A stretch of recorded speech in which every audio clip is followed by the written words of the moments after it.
desplazamiento de los cilios, de las células ciliadas internas, principalmente.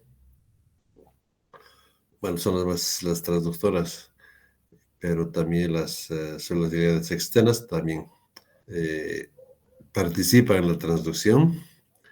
Entonces, el proceso de transducción es por la entrada de potasio a través de los canales, unos canales que están en los estereocilios, en los cilios. Le digo estereocilios porque en el vestíbulo las células ciliadas tienen un cilio grande, que es el quinocilio, y otro el estereocilio.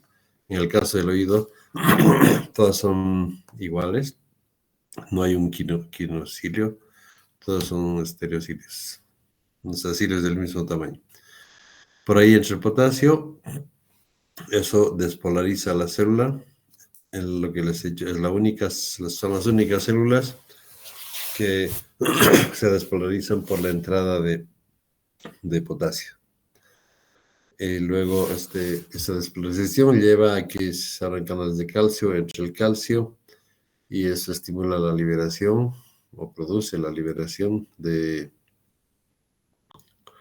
neurotransmisor, que es el glutamato, y con eso, bueno, se genera un potencial de acción en las células aferentes primarias y de ahí hasta el sistema central. Otro concepto importante es el potencial endococlear, que justamente le estoy mostrando aquí, que es la diferencia de potencial que hay entre la endolinfa y la perilinfa, pasando a través de las células, entre este punto y este punto, ¿no? Los dos. Entonces, entre la perilinfa que está rodeando a la célula ciliada y el interior de la célula hay menos 80 milivoltios. La célula es menos 80, ¿no? Ya saben. O sea, la diferencia entre uno y otro es 80 milivoltios. Y como aquí los cilios están cubiertos o más bien embebidos por la membrana tectorial, donde está la endolinfa, la diferencia de potencial entre la endolinfa entre la endolinfa con el interior de la célula son otros 70, bueno, 80, entre 80 y 70 milivoltios, perdón. Entonces, tal vez se puede estar al revés, 80 entre 2 y 70 de la célula va a variar un poco. Entonces, la diferencia que hay entre la endolinfa y la perilinfa pasando por la célula son 150 milivoltios. Eso para retomar los conceptos que hemos dicho en la anterior clase, eso es parte de la transducción. Entonces, el movimiento de cilios produce el aumento de la entrada de potasio y de la despolarización celular. Y esto es lo que les mostraba una célula ciliada verdadera,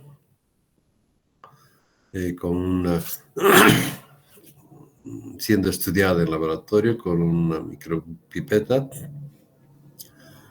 con la que bueno, aquí en el centro hay no está cerrado, no está la membrana totalmente cerrada, sino es una conexión entre el interior de la célula y la pipeta. Así que aquí la cantidad o la concentración de potasio de líquidos que tenemos aquí es la misma. Y a través de eso podemos registrar además, es como si estuviéramos dentro de la célula y podemos registrar el potencial de membrana y sus variaciones, ¿no? Y entonces, aquí ustedes ven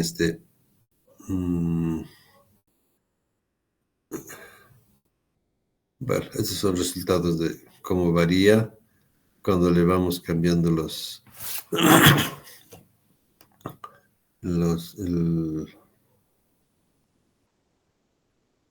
vamos cambiando la resistencia de la membrana a través de este microelectrodo, ¿no? No, lo voy a explicar ahora. Simplemente se van cambiando y como va cambiando la resistencia, Y al cambiar la resistencia real, lo más importante viene aquí, por la C, cuando va variando la membrana, el potencial de membrana, se le va cambiando. A través de este método se puede cambiar el potencial de membrana desde -100 hasta +100, porque es como si estuviéramos adentro y hay un aparato que le cambia el voltaje al hacerlo. Entonces va hasta 100, -100, -100, y según lo que vamos moviendo, la capacitancia de la membrana es un término muy eléctrico, va cambiando y la longitud de la célula también va variando. Eso es un poco para demostrar cómo el cambio de potencial de membrana de la célula afecta a su longitud y de esa manera podría contribuir al proceso de transducción. No, eso es tan complicado, así que no les voy a complicar más. Y aquí simplemente es eso, cómo varía la longitud de la célula según el potencial de membrana. Cuando estamos en aquí -50, -100 hacia la izquierda, bueno, hacia este lado, donde está el mouse, no sé si es su derecha de ustedes. Y al otro lado igual +50, +100. Es lo que estamos haciendo aquí. Entonces, cuando, cuando se va moviendo, va cambiando la longitud. O sea que hacer el interior de la célula más negativa o menos negativa, la va a hacer va a hacer que cambie su longitud, ¿no? Obviamente son micras lo que varía la longitud. Bueno, eso es lo que pasé.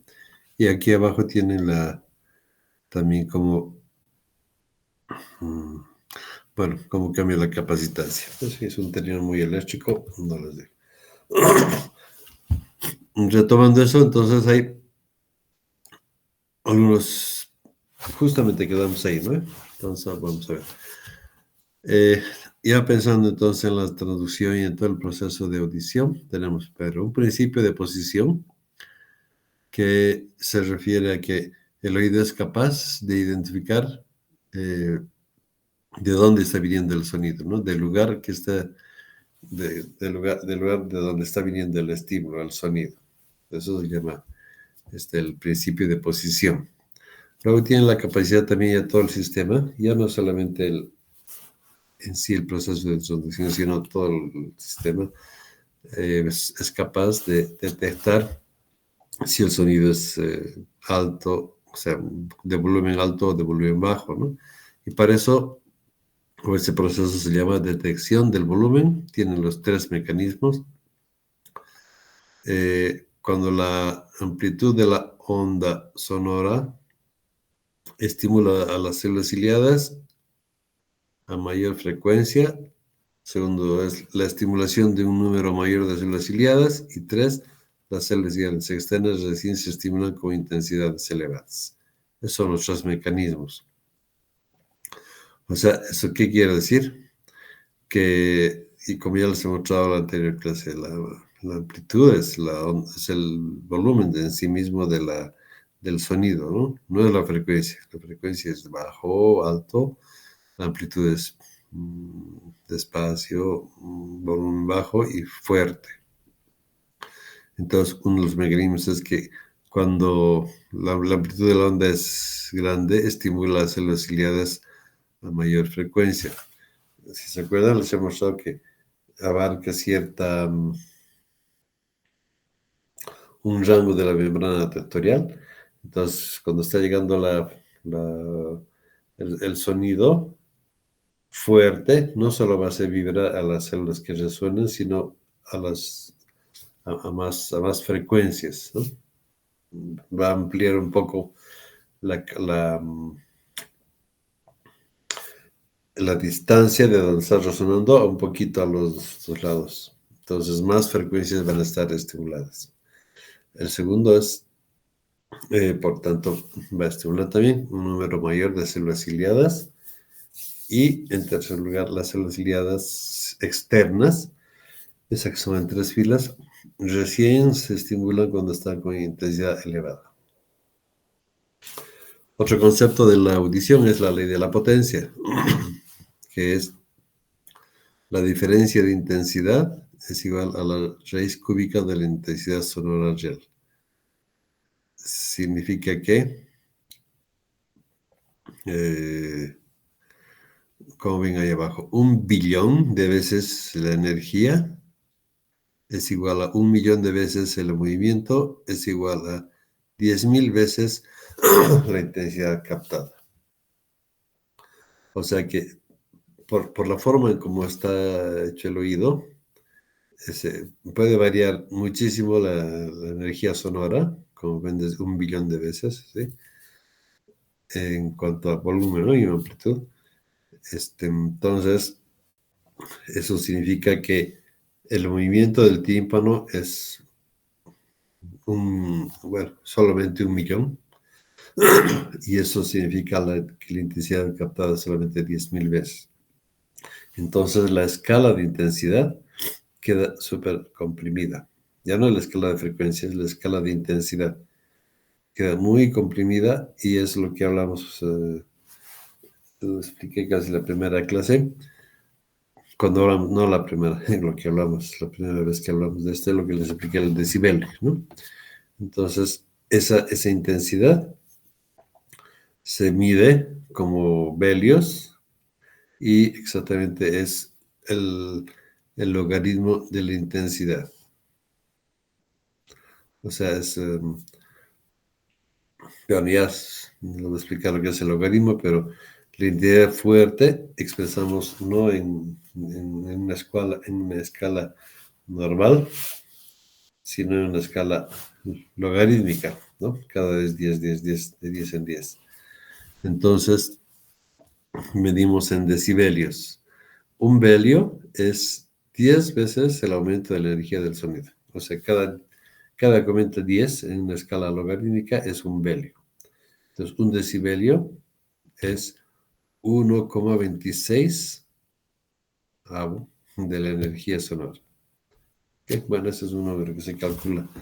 No vamos a ver cómo. Pero bueno, eso es lo que se llama la ley de la potencia. ¿Qué significa todo eso? Que una intensidad muy fuerte llega al oído, se comprime en la parte de los movimientos y la intensidad se comprime más y podemos captar. O sea, el sonido de una bomba es muy fuerte hasta algo muy inaudible casi. Todo todo ese espectro puede ser captado por el oído, ¿no? Gracias a esta ley de la potencia. Y bueno, y está lo que es cómo se mide esa energía, es en presión, ¿no? Ya les he dicho, dB/SPL es 1 decibelio, intensidad del sonido, de la presión del sonido. ¿Ok? Bueno, y está resumida en esto que es la diferencia de intensidades, es igual a raíz cúbica de la intensidad sonora real. O sea que la diferencia de intensidad, lo que escuchamos en el oído es raíz cúbica, ¿ve? Ya entienden lo que es raíz cúbica. Raíz cúbica de la intensidad real. Entonces nos lleva a ver esto al umbral de la audición. Esta es una gráfica del Guyton. Entonces el umbral de audición dice: a mayor frecuencia del sonido, menos energía requerida. O sea, a más alto, a más alto el sonido que está llegando al oído, necesita menos volumen. A eso se refiere. ¿Ok? Entonces, el umbral de frecuencia nuestro, en cuanto a frecuencia, no intensidad, es entre 20 y 20.000 Hz. Eso significa que podemos oír sonidos que tengan 20 Hz, 100, 500, 1000, 2000, 50.000, no, perdón, hasta 20.000 Hz de potencia. Ese es nuestro rango. de frecuencia. ¿Ok?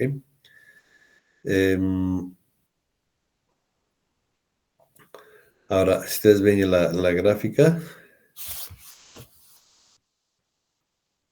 aquí está esta gráfica es la presión, o sea, la intensidad versus frecuencia. ¿Ve?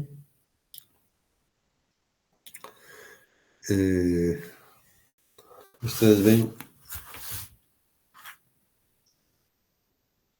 ese es el umbral auditivo.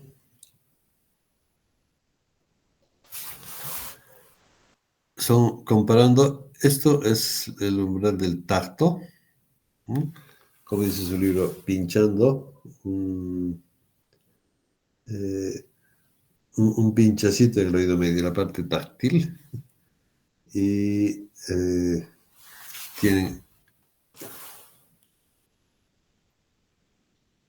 bueno, este es umbral tacto y este es umbral, este es umbral tacto, ¿no? Si vamos tocando el oído dentro, supuestamente, aquí es el pinchazo.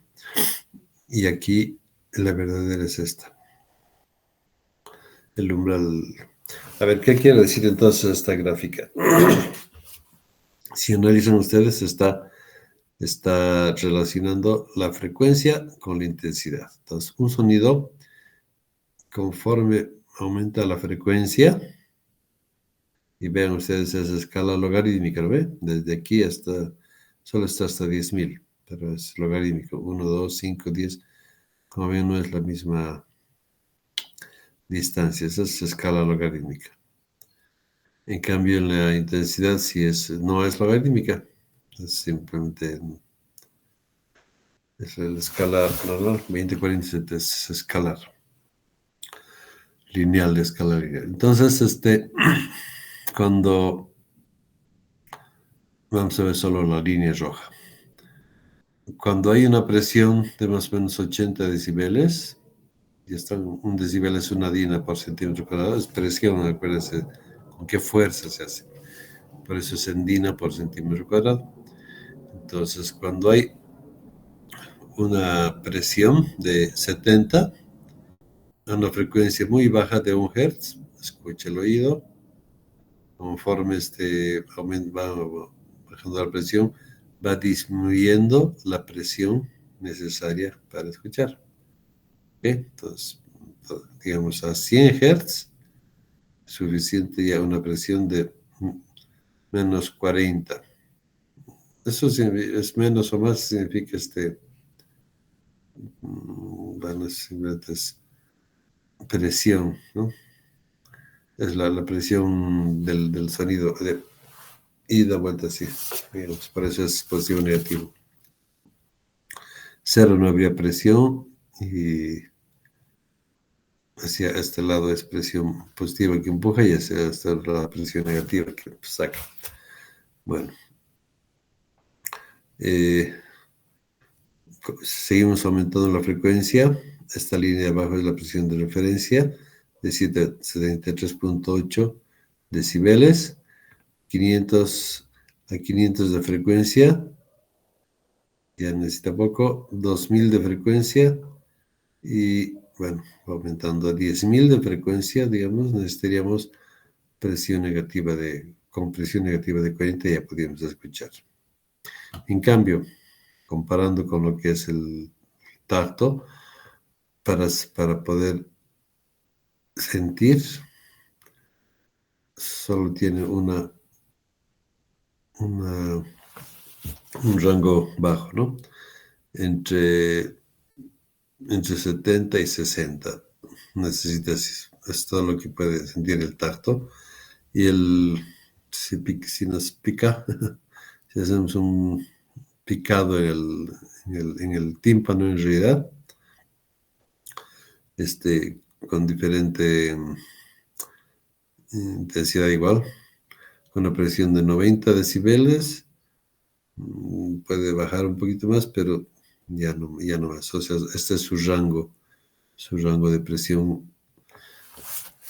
Aun cuando aumentemos la frecuencia, su rango de intensidad solo se mantiene en esto, ¿no?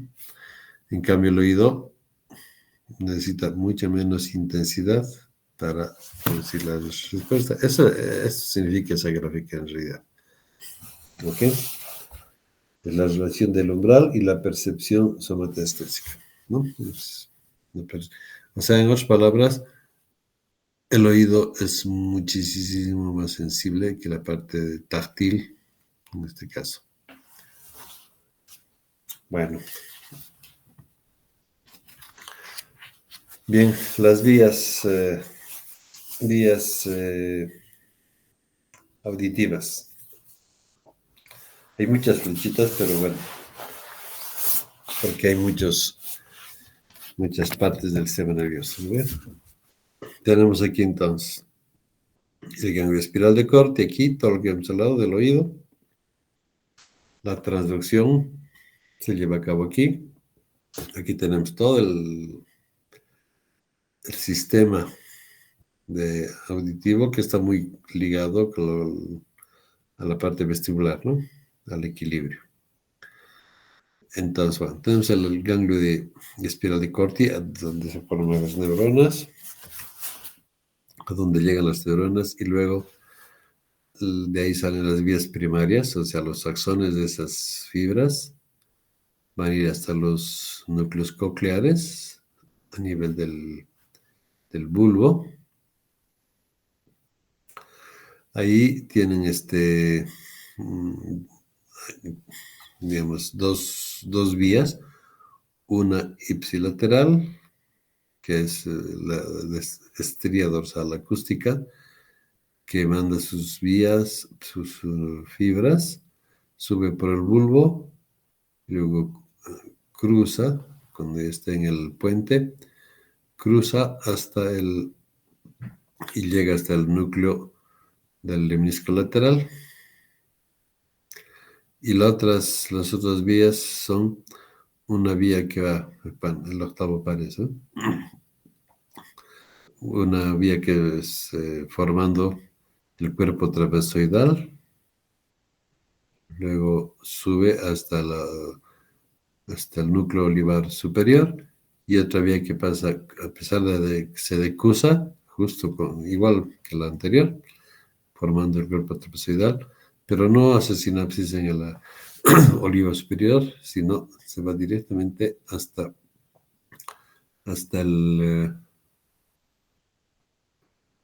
incluso pasa formando el lemnisco lateral, llega hasta el colículo inferior, hasta ahí.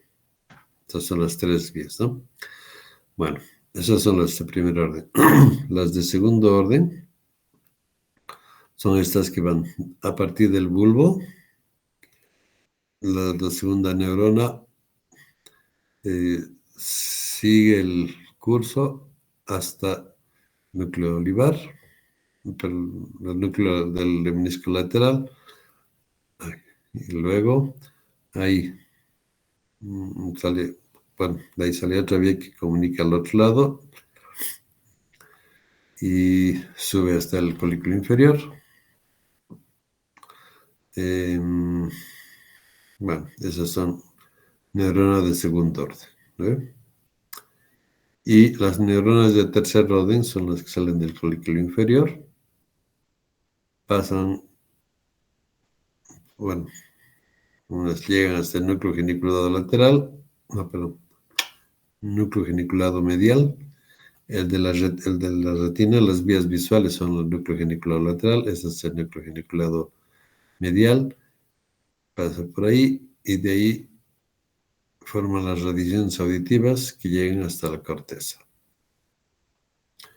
Entonces, bueno, entonces es una vía un tanto complicada. Los núcleos importantes son los núcleos cocleares a nivel del bulbo, los núcleos olivares están en el puente, en la protuberancia, luego el núcleo del lemnisco medio, lemnisco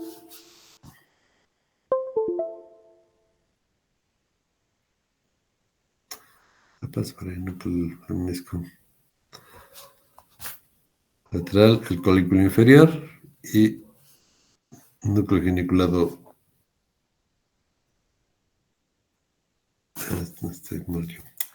Está bien, aquí me estaba confundiendo. Núcleo del lemnisco lateral, sí. El lemnisco medio y este es el lemnisco lateral. Y lo que se pierde aquí con la retina es el núcleo geniculado medial y de ahí hasta la corteza. ¿Ok? Bueno, esos son los núcleos importantes y vienen de un lado a otro lado. O sea, van de bulbo, puente, mesencéfalo, donde está el núcleo del colículo. Aquí es donde está el tálamo, núcleo geniculado medial y de ahí tercera. Tercera neurona que llega a la corteza occipital específicamente, ¿no? Bueno, aquí es lo mismo. Hay tres degustaciones, aquí está resumido. Viajan por las dos vías, principalmente por la contralateral, como se ha mostrado.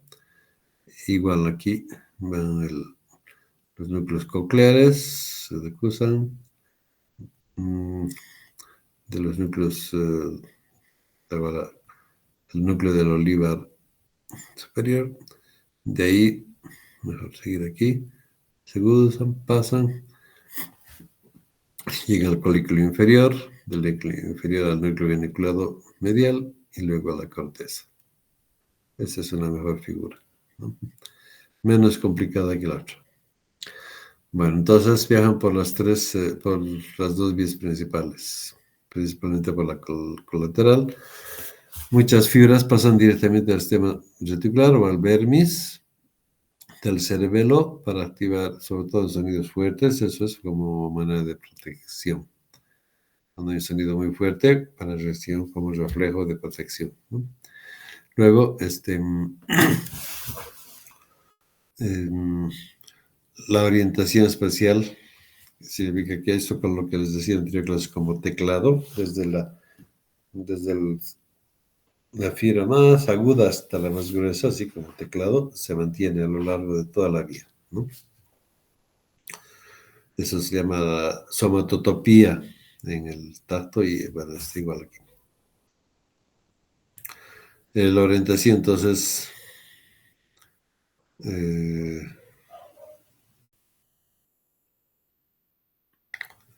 la orientación espacial, 3 en los núcleos cocleares, 2 en los colículos, 1 en la corteza primaria y 5 en la corteza de asociación.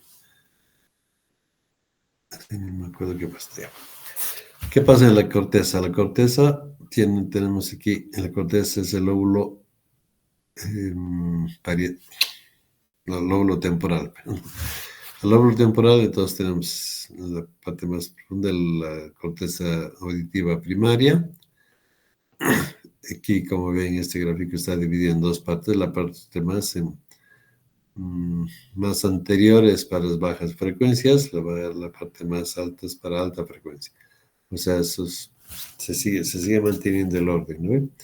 Vista de otro lado, tendrían así, más o menos así. La parte roja es la corteza de asociación. O sea, esta es la primaria y esta es la roja, la parte de asociación. Pero igual, es alta frecuencia y baja frecuencia.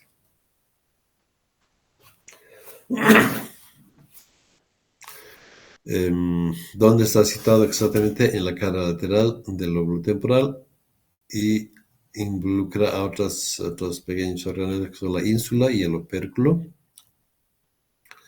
Está subdividida en corteza primaria y secundaria de asociación y eso ya saben. Hay 6 mapas tonotópicos, o sea, hay 6 representaciones de lo que les he dicho, de la diferencia, ¿no? El tono tópico es como están los tonos, ¿no? El tono más alto hasta el tono más bajo, ¿no? Baja frecuencia anterior, alta frecuencia posterior, o sea, como está aquí. Ese es el mapa tonotópico. Las neuronas corticales responden a una gama de frecuencia reducida y por tanto la respuesta se define en el viaje por las vías, ¿no? O sea, no hay tanta respuesta pues, en la corteza, ¿no? no responde a todas las frecuencias, sino específicamente a algunas, y eso es como, digamos, también en lo de, en la visión, por el proceso de inhibición lateral. O sea que se producen muchos sonidos, se estimulan muchas neuronas, pero llega a la corteza solamente en algunas específicas.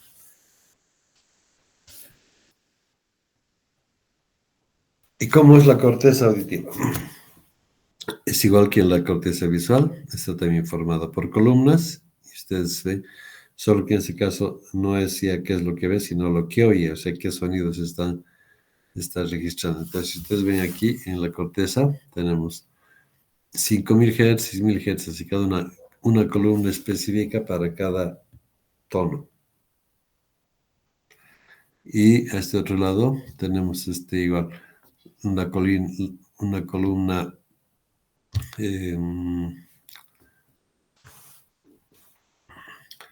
una columna de un lado, luego, ¿cómo diría? De ambos lados de los oídos llegan hasta la corteza. Entonces tenemos dos, como ven aquí, la representación de los dos oídos, ¿no? Izquierdo, derecho, etcétera. Ahí se van representando. Y la frecuencia, como aquí está representado así, alta frecuencia, media frecuencia y baja frecuencia.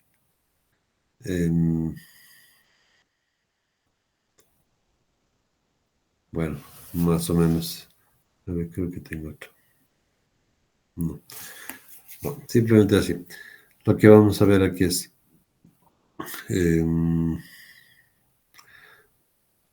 se acomoda de acuerdo a las frecuencias y bueno, una frecuencia de un lado y de otro lado, sí, entre los dos. Se va respondiendo, no, sí, se va estimulando más bien, dependiendo del sonido, ¿no? Se mantiene todo eso. Entonces, si ustedes, digamos, oímos en el oído una frecuencia de 500 Hz, 5000 Hz, va a llegar a estimular a esta columna de los 5000 Hz. Y si es más fuerte, igual. Y no solo de un lado, sino de los dos lados. Así podemos escuchar, digamos, estereotópicamente. ¿Qué más hay? Bueno, cada una responde a un tono específico, cada columna. Entonces, cuando hablamos, o lo que están escuchando ahorita, todo lo que yo digo, está estimulando diferentes partes de su corteza auditiva, ¿no? Porque está la frecuencia, más o menos, mi frecuencia está al nivel entre 80 y 90 decibeles en el volumen, y la frecuencia está más o menos entre 1000 a 5000 Hz, más por ahí. Va variando, ¿no? Entonces, cuando uno pronuncia una palabra, tiene varias frecuencias dentro, y esas varias frecuencias van a estimular en su corteza diferentes partes, y bueno, de ahí se va a estimular qué frecuencias y con qué intensidad han sido estimuladas, y eso es luego en la corteza de asociación se interpreta y luego se manda eso al área de Wernicke, que es el área temporo, ¿cómo es? Parieto-occipital, ¿no? Temporo-parieto-occipital, el área de Wernicke, donde se va a dar el proceso de, más bien, comprensión de la palabra, del lenguaje, lo que estamos diciendo. ¿Ok? Bueno. Otras cosas, otras características del sonido. Los registros de sonidos nos permiten reconocer, o sea, los registros de sonidos incorporados en la corteza permiten reconocer rápidamente una combinación o secuencia de sonidos. Es así como aprendemos a hablar, ya sabemos qué sonido es este y qué sonido dice el otro. Entonces, ya eso ya queda grabado en la corteza, y entonces ya una secuencia de sonidos ya podemos reconocer rápidamente. Y obviamente en el tiempo no somos expertos en reconocer y podemos escuchar lo que nos dicen y entender las palabras. Cuando se destruye una corteza, uno de los hemisferios, No produce sordera, pero sí lo que no se puede es reconocer la fuente de oído. O sea, de dónde está viniendo el sonido. ¿Okay? Eso porque vamos a ver ahorita la dirección, cómo se determina la dirección. Entonces, bueno, cuando hay lesión de la corteza, no impide el reconocimiento de los sonidos, pero sí interpretarlos, ¿no? O sea, está el de Wernicke, que es esa parte de la audición. Si se lesiona eso, oímos, pero no, o sea, no entendemos qué nos dice. Ok, entonces para determinar la dirección del sonido, para saber si están hablando de la izquierda o de derecha o de arriba, tenemos ahí dos mecanismos. Uno, el cerebro es capaz de medir el tiempo, ¿no? Okay, el lapso que hay entre la llegada de un sonido a uno y a otro del oído. Y bueno, esto se da cuando los sonidos tienen una frecuencia de menor de 3000 Hz. Ese es uno de los mecanismos, ¿no? Pues la diferencia en la que capta por cada sonido. Entonces el cerebro dice, está llegado antes, el sonido viene de la derecha, o al revés. El otro mecanismo es que la diferencia de intensidades en los dos oídos, ¿no? Va a captar de diferente manera. Si el oído viene de la derecha, en la derecha va a tener mayor amplitud, o sea, el volumen va a estar más en la derecha, porque hasta que llega a la izquierda va a ser el volumen, la amplitud de la frecuencia va a ser de la señal, más bien va a ser atenuada. Entonces, esa diferencia de intensidades también permite al cerebro, va a estimular unas partes más que la otra, va a poder diferenciar el que ha sido estimulado más, viene el sonido de ahí, ¿no? Con el volumen. Y bueno, las orejitas se utilizan para saber si el oído viene de adelante o de atrás, como los perritos se ven bien. ¿Cómo se detecta la dirección? Entonces, el núcleo olivar lateral detecta diferencia de intensidades, lo que les decía ahorita. Ese mismo núcleo olivar también tiene un mecanismo específico para detectar la diferencia de tiempo. O sea, el núcleo olivar es el importante que está en el bulbo, ¿no? Luego, a ver cómo funciona. Una neurona recibe señal de los dos oídos y las neuronas cercanas a un borde del núcleo olivar superior medio responden si el tiempo es corto y las del otro borde responden si el lapso es largo. Bueno, tiene su sistema. Si el sonido viene de adelante, estimula unas neuronas. Si viene del otro lado, a otras. Y entonces podemos saber, estimulando esos núcleos olivares superiores, de dónde está viniendo, ¿no? Y luego eso se transmite a la corteza, donde la dirección se determina según la columna estimulada. Entonces ahí vamos a saber de dónde está viniendo, gracias a estos núcleos olivares superiores. ¿Ok?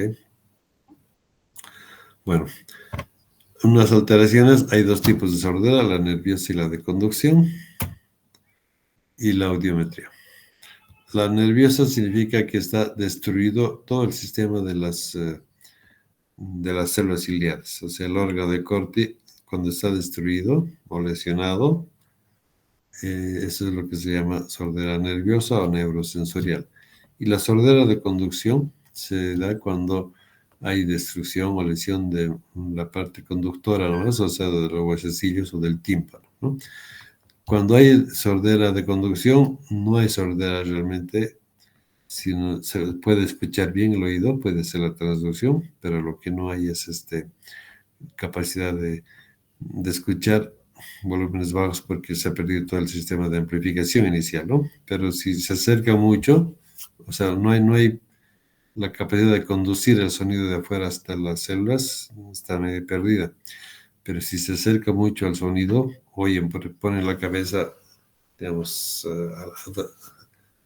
se ha hablado muy cerca y el mismo hueso siente la vibración, va a poder oír. De eso se trata de lo que hacen los audífonos, ¿no? Básicamente es reemplazar al tímpano.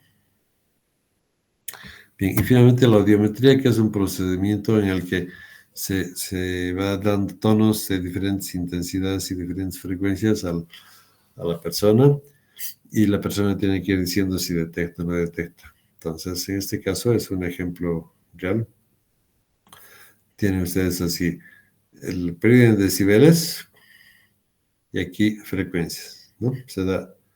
Eh, se da diferentes frecuencias, tonos, y vamos aumentando cada vez más fuerte, volumen más fuerte, y entonces anotamos. Digamos, en este caso, a 100 Hz necesitamos solo una olla con 10. Ha ido aumentando. Cuando llega a 500, digamos, 500 ya está. Ha ido, o sea, lo que uno nota aquí es a qué volumen le estamos dando, ¿no? El volumen, a esa frecuencia, el volumen han estado 20 a 30 decibeles más fuerte. Y así sucesivamente. Cuando llega a 3000, necesita o sea, hemos aumentado en el aparato 70 decibeles, o sea, lo que estamos diciendo es que en realidad necesita eso, y eso es lo que ha perdido, ¿no? Por eso es pérdida en decibeles. Aquí con 70 decibeles significa que aquí a 1500 o 1800, 2000, digamos 2000 Hz, más o menos, a esa frecuencia necesita unos 70 decibeles de presión, o sea, eso es lo que ha perdido. Lo correcto, cuando el oído es sano, sería aquí 0, 0, 0, ¿no? No ha perdido nada. Entonces, toda la curva tiene que ser aquí arriba.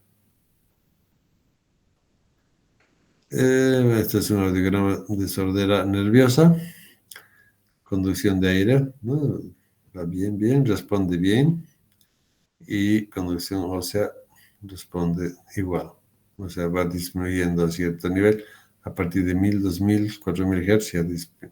O sea, los dos, tanto poniendo el aparatito directamente al oído o poniendo desde afuera, en ambos casos disminuye. Entonces decimos que es una...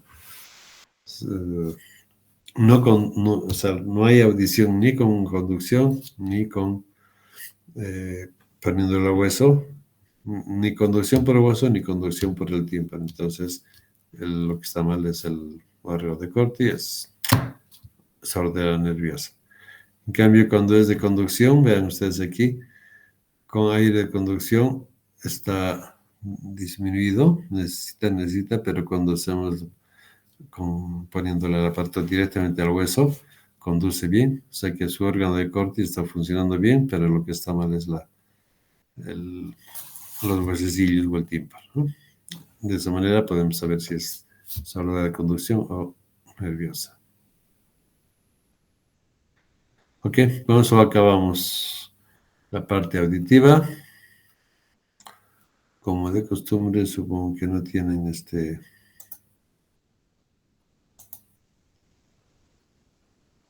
no tienen preguntas, ¿o sí?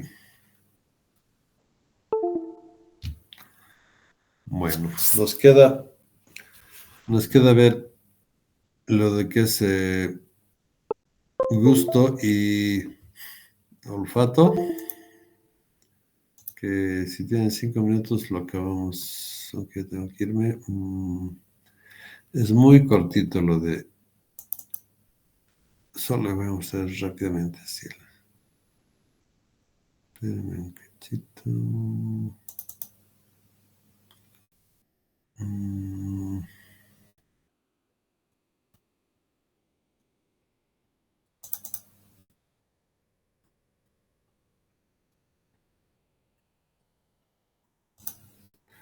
Ya, vamos a ver en 5 minutos esa parte.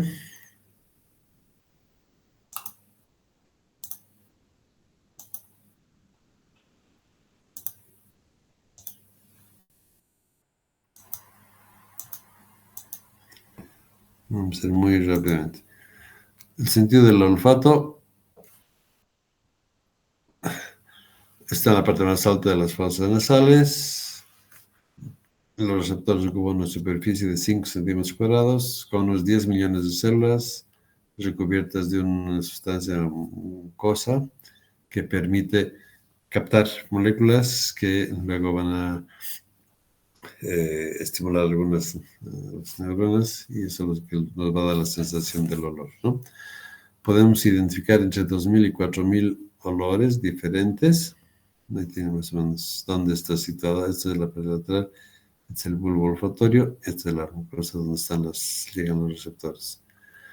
Los olores básicos son estos, que son el alcanfor, conocen, el amiscle, que es como dulce, a flores, ¿no? El mentolado, que pueden sentirlo en el mentizán, mentol. Es etéreo, es un olor, bueno, no sé cómo decir, acre, que es ácido, y pútrido, el olor a lo podrido, ¿no? Básicamente. Entonces, ¿cómo funcionan estas células? Son células bipolares derivadas del sistema nervioso. Hay 100 billones en el epitelio, entre las células de sostén. ¿Okay? Ahí hay, de cada célula nacen más o menos 4 a 25 cilios olfatorios, y entre ellas hay muchas glándulas de Bowman, que son células que secretan el olor.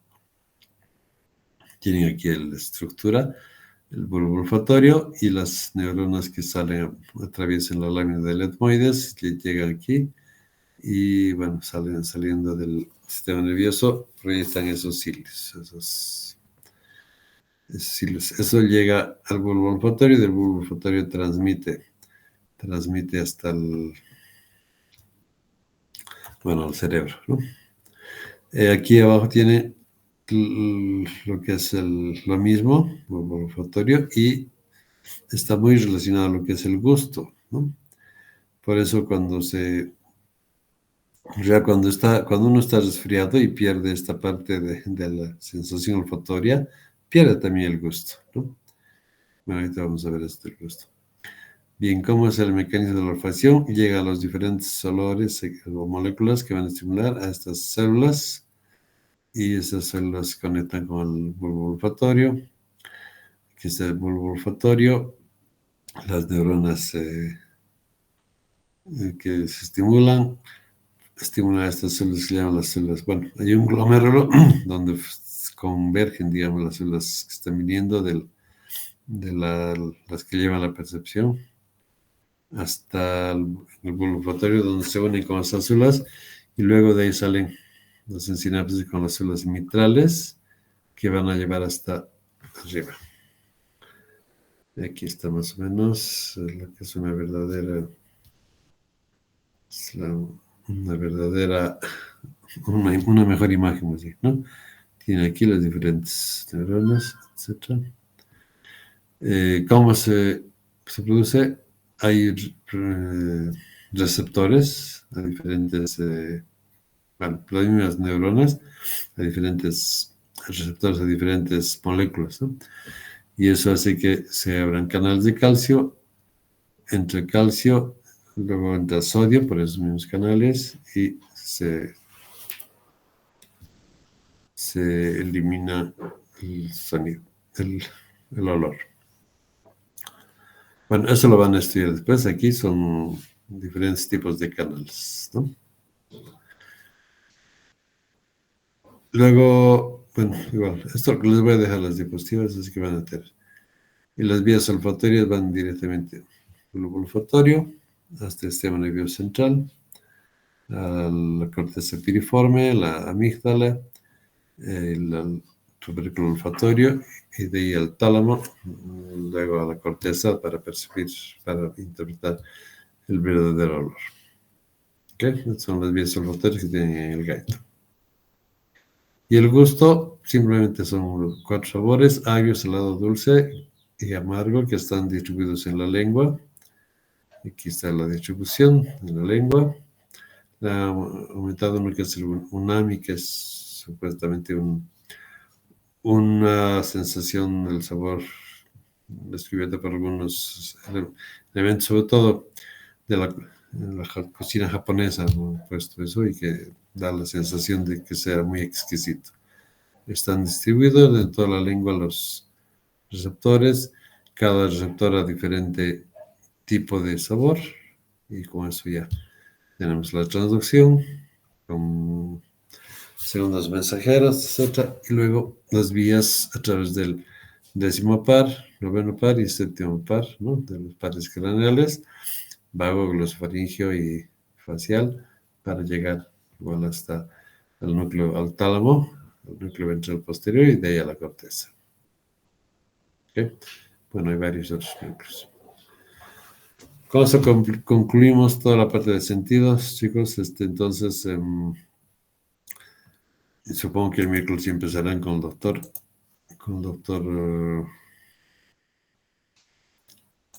Villarreal, la parte de sistema nervioso. Ok, nos vemos entonces en clase. Me alegro que estén bien. Nos veremos en la facultad. Gracias y buen día. Hasta luego, Oscar. Listo, chao, chao, nos vemos.